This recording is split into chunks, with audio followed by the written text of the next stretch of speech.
ఓం సరస్వత్యై నమః. శ్రీ సరస్వతీదేవి ద్వాదశనామ స్తోత్రం.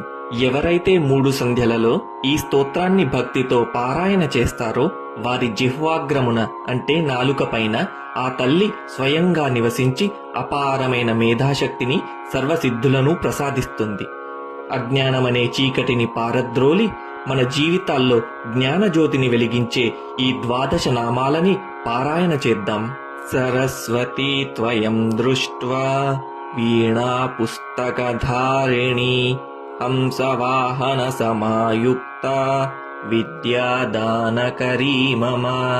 ప్రథమం భారతీ నామం ద్వితీయం చ సరస్వతీ తృతీయం శారదా దేవి చతుర్థం హంసవాహిని పంచమం జగతి ఖ్యాతం షష్టం చ వాగీశ్వరీ తథా కౌమారీ సప్తమం ప్రోక్తం అష్టమం బ్రహ్మచారిణీ నవమం బుద్ధిధాత్రీ చ దశమం వరదాయిని ఏకాదశం క్షుద్రఘంటా ద్వాదశం భువనేశ్వరీ బ్రాహ్మీ 12 నామాని త్రిసంధ్యం యః పఠేన్నరః సర్వసిద్ధికరీ తస్య ప్రసన్నా పరమేశ్వరీ సా మే వసతు జిహ్వాగ్రే బ్రహ్మరూపా సరస్వతీ.